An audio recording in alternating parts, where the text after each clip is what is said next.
India में motorcycle यानी कि बाइक के मार्केट की बात करें तो 1945 से पहले बाइक के लिए मार्केट नहीं था इंडिया में। यानी कि इसको परचेज नहीं किया जाता था, ना कोई सेल करने वाला था। लेकिन 1945 में बजाज कंपनी और ये जो है इंपोर्ट करने लगी, यानी कि बाहर देशों से जो है बाइक को इंपोर्ट करती थी इंडिया में। उसके बाद फिर रॉयल एनफील्ड जो कि 1955 में जो है इस कंपनी को यहाँ पर सेटअप किया गया, और चेन्नई में जो है, जो कि अभी पहले मद्रास के नाम से जाना था, वहाँ पर जो है इसको सेटअप किया गया था। तो वहाँ पर जो है इन्होंने अपने बाइक जो है बनाना स्टार्ट किया। फिर उसके बाद धीरे धीरे ये मार्केट क्या हो गया, बाइक का बढ़ने लग गया इंडिया में।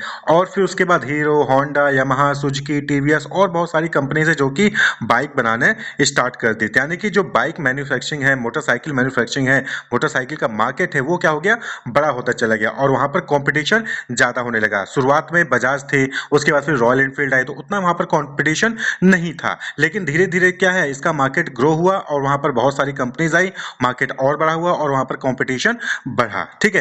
और अब क्या है, अब आप देखेंगे तो अब जो है फिर से एक नया मार्केट क्रिएट हो रहा है इलेक्ट्रिक बाइक का।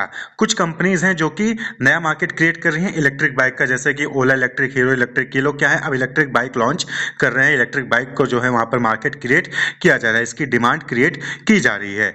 तो यही चीज जो मार्केट है, तो कुछ मार्केट ऐसे हैं जो कि ऑलरेडी नॉन मार्केट है, जिनको आप जानते हो क्या इस चीज का मार्केट है, और कुछ ऐसे मार्केट है जो कि अननोन है, जिनको क्रिएट किया जा रहा है। क्लियर। तो कुछ मार्केट ऐसे हैं जो ऑलरेडी क्रिएटेड है, कुछ इंडस्ट्रीज ऐसी हैं जो कि ऑलरेडी क्रिएटेड है, उनके बारे में हमको पता है, वहां पर बहुत सारी कंपनीज हैं, वहां पर कंपटीशन है। और कुछ ऐसे मार्केट हैं जो कि नए नए मार्केट को क्रिएट किया जा रहा है, जहां पर कोई भी कंपटीशन नहीं है। तो मार्केट यूनिवर्स को डिस्क्राइब करने के लिए, मार्केट यूनिवर्स को डिफरेंशिएट करने के लिए चैन, किम एंड रेनी मॉर्गन, इन्होंने जो है red ocean and blue ocean दो टर्म को क्वाइन किया। 2005 में इन्होंने एक बुक पब्लिश की, ब्लू ओशियन स्ट्रेटजी। बुक का नाम है ब्लू ओशियन स्ट्रेटजी। तो इस बुक को उन्होंने 2005 में पब्लिश किया और वहां पर दो टर्म यूज किया, red ocean and blue ocean. तो इसको मार्केट यूनिवर्स को डिस्क्राइब करने के लिए कि ऐसे मार्केट जहां पर कंपटीशन ज्यादा है, जो कि ऑलरेडी एग्जिस्ट करते हैं, और वहां पर कंपटीशन ज्यादा है, कट थ्रोट जो है वहां पर कंपटीशन है, उसको रेड ओशियन कहा गया।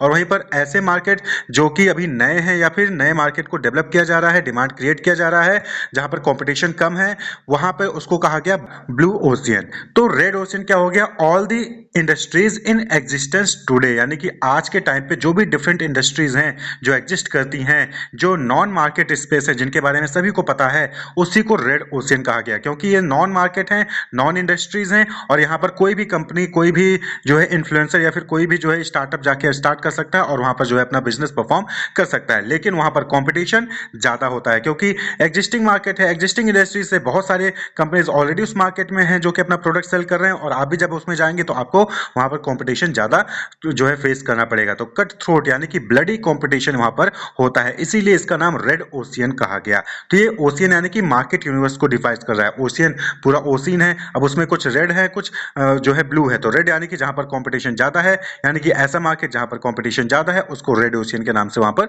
डिनोट किया गया। तो companies try to outperform their rivals to grab a greater share of existing demand. तो रेड ओशियन वाले स्ट्रेटजी में क्या होता है कि वहां पर जो कंपनीज होती हैं, compete करने के लिए एक्स्ट्रा परफॉर्म करती हैं, वहां पर जो है प्राइस को डिक्रीज करेंगी, नए नए प्रोडक्ट्स लॉन्च करेंगी, नए नए वेरिएंट्स लॉन्च करेंगी, यानी कि वो जो है कंपटीशन को फेस कर रही होती हैं। Industry boundaries are defined and accepted and the competitive rules of the game are known. तो यहाँ पर क्या होता है, जो रेड ओशियन स्ट्रेटजी है, वहां पर जो इंडस्ट्री होती है, उनकी बाउंड्रीज ऑलरेडी वहां पर जो डिफाइंड होती है कि इंडस्ट्री में क्या क्या काम हो सकता है, क्या कॉम्पिटिशन के रूल्स हैं, कैसे वहां पर जो है कंपीट करना है, वो सारी चीजें वहां पर नॉन होती हैं। क्लियर। तो रेड ओशियन स्ट्रेटजी क्या हो गया कि in red ocean strategy an organization has to choose between creating more value for customers and lower price. यानी कि अगर कोई कंपनी जो है ऐसे मार्केट में एंटर कर रही है जहां पर ऑलरेडी कंपटीशन ज्यादा है, जो कि रेड ओशियन में एंटर कर रही है, तो उस केस में जो है उसको वहां पर ज्यादा से ज्यादा वैल्यू जो है कस्टमर को प्रोवाइड करना होगा, वो भी कम से कम प्राइस में, तभी जो है वहां पर वो सक्सेसफुली परफॉर्म कर पाएगी। यानी कि compete in existing market space. तो रेड ओशियन स्ट्रेटजी में क्या हो गया कि यहां पर जो है एग्जिस्टिंग मार्केट स्पेस से वहां पर जो है आपको compete करना पड़ता है।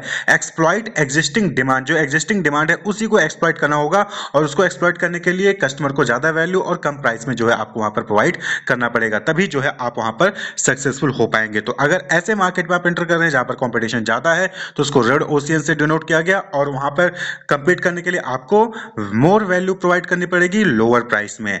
Align the whole system of a firm's activities with its strategic choice of differentiation और लो कॉस्ट। तो रेड ओशियन स्ट्रेटजी में जो कंपनीज होती हैं उनको जो है अपने प्रोडक्ट को डिफरेंशिएट करना होता है अपने कॉम्पिटिटर से, और वो भी कम कॉस्ट में जो है उनको प्रोवाइड करना होगा, तभी जो है वो सक्सेसफुल हो पाएंगी। उसी तरीके से नेक्स्ट जो है that is blue ocean term जो है वहां पर डिनोट किया गया। तो ब्लू ओशियन यानी कि वो सभी इंडस्ट्रीज जो कि अभी एग्जिस्टेंस में नहीं है, यानी कि अननोन मार्केट स्पेस, यानी कि ऐसे मार्केट जिनके बारे में भी लोगों को पता ही नहीं है। क्लियर? तो जब जो है वहां पर ऐसी कंपनीज आती हैं जो कि नया डिमांड क्रिएट करती हैं, जैसे कि जो कंपनीज आई उन्होंने इलेक्ट्रिक बाइक के जो वहां पर डिमांड को क्रिएट करना स्टार्ट कर दिया, तो इसको ब्लू ओशियन मार्केट कहा गया, ब्लू ओशियन स्ट्रेटजी कहा जा सकता है। तो opportunity for growth that is both profitable and rapid. तो ब्लू ओशियन में क्या होता है कि यहां पर आप ग्रो भी कर सकते हो क्योंकि नया मार्केट है और वहां पर अभी आप ही लीड कर रहे हो, कोई कंपटीशन नहीं है, तो यहां पर जो है आप ग्रो भी करोगे और प्रॉफिट भी आपको ज्यादा होगा, और वो भी रैपिड होगा, बहुत तेजी से होता है। Competition is irrelevant because the rules of the game are awaiting to be set. तो यहां पर क्या होता है कि कोई कंपटीशन होता ही नहीं है क्योंकि यहां पर कोई रूल नहीं है, आप ही हो, आपने नया मार्केट क्रिएट किया है, अभी आप वहां पे कोई और कंपटीटर वहां पर है ही नहीं, तो इसलिए यहां पर क्या होता है कि कंपटीशन इररिलेवेंट होता है ब्लू ओशियन मार्केट में। तो ब्लू ओशियन स्ट्रेटजी की बात करें तो जब आप ब्लू ओशियन मार्केट में एंटर करते हैं तो वहां पर अपॉर्चुनिटीज को सर्च करते हैं एंड नए मार्केट को क्रिएट करते हैं वहां पर, जो कि पहले से एग्जिस्ट नहीं करती है। तो यानी कि यहां पर जो नई कंपनी आ रही है, कोई भी कंपनी है, वो कोई नया मार्केट जो है क्रिएट कर रहा है, नया अपॉर्चुनिटी को सर्च कर रहा है, तो वो ब्लू ओशियन स्ट्रेटजी को लगा रहा है। यानी कि ऑलरेडी जो इंडस्ट्री सेटअप है, ऑलरेडी जो मार्केट है, वो वहां पर ना जाके नया मार्केट क्रिएट करता है। क्लियर? जैसे कि कैनन आप देख सकते हैं, तो पहले क्या होता था कि बड़े बड़े प्रिंटर आते थे, लेकिन कैनन ने इस चीज को जो है आइडेंटिफाई किया और फिर उन्होंने क्या किया, स्मॉल डेस्कटॉप के लिए जो है वो प्रिंटर बनाना स्टार्ट कर दिया। और आज देखेंगे तो हर जगह पे आपको जो है स्मॉल प्रिंटर्स देखने को मिलेंगे, चाहे वो आप घर में यूज कर रहे हो चाहे ऑफिस में यूज कर रहे हो। तो इन्होंने नया मार्केट जो है क्रिएट किया और ये कैनन जो है वो सक्सेसफुली वहां पर इस चीज में सक्सेस भी हुआ, उसका ग्रोथ भी हुआ और प्रॉफिटेबल भी रहा। तो यहाँ पर क्या होता है कि क्रिएट अनकंटेस्टेड मार्केट स्पेस। तो ब्लू ओशियन स्ट्रेटजी में क्या होता है कि जो कंपनी होती है वो एक ऐसा मार्केट क्रिएट करती है जहां पर कोई भी कॉम्पिटिटर नहीं होता है। Create and capture new demand, वहां पर नए नए डिमांड को क्रिएट करता है और उनको कैप्चर भी करता है, डिमांड क्रिएट करके उनको फुलफिल भी कर रहा है। आपने पहले डिमांड क्रिएट की कि आपको जो है घर में कहीं पे भी प्रिंटर करने के लिए स्मॉल प्रिंटर चाहिए प्रिंट करने के लिए, और आपने जो यहाँ पर उनको प्रिंटर प्रोवाइड भी कराया।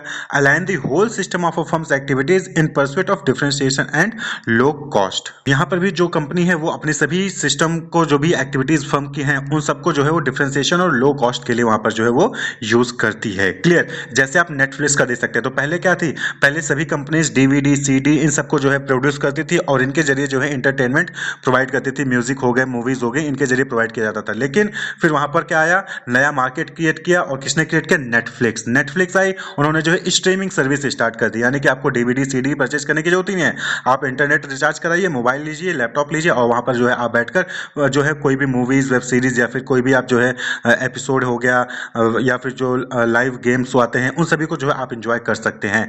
तो स्ट्रीमिंग सर्विस वहां पर प्रोवाइड किया गया, तो ये नया मार्केट क्रिएट किया गया। तो that is blue ocean strategy. तो रेड ओशियन स्ट्रेटजी में क्या होता है कि ऑलरेडी मार्केट जो सेटअप है, ऑलरेडी जो इंडस्ट्रीज एग्जिस्ट करती हैं, आप वहां पर जाके जो है अपने बिजनेस को परफॉर्म करते हो, तो रेड ओशियन स्ट्रेटजी। और वहीं पर ब्लू ओशियन स्ट्रेटजी यानी कि आप नया मार्केट क्रिएट करते हो और उस मार्केट में डिमांड को क्रिएट करके आप जो है उस मार्केट की नीड को फुलफिल करते हैं। तो blue ocean strategy. Red ocean strategy में वहां पर आपको रिस्क होता है कि वहां पर आपको ज्यादा प्रॉफिट नहीं होगा, वहां पर कंपटीशन आपको ज्यादा फेस करना पड़ेगा। लेकिन ब्लू ओशियन स्ट्रेटजी का फायदा ये होता है कि यहाँ पर जब आप नया मार्केट क्रिएट करेंगे तो डिमांड क्रिएट होंगे, तो वहां पे कोई कॉम्पिटिटर होगा, तो यहाँ पे आपको जल्दी से प्रॉफिट होगा और जल्दी से आपका ग्रोथ भी होगा। लेकिन रेड ओशियन स्ट्रेटजी में अगर आप डिफरेंशिएशन या फिर लो कॉस्ट नहीं करते तो उस केस में आपको जल्दी से प्रॉफिट भी नहीं हो सकता और जल्दी से आपका जो है ग्रोथ भी नहीं होगा। और बहुत बार होता है कि कंपनीज आती हैं, प्रोडक्ट बनाती हैं, नहीं चलता है और वो बंद करके वापस चली जाती है। तो रेड ओशियन स्ट्रेटजी जो वहां पर रिस्की होता है। Wish you all the best, keep watching.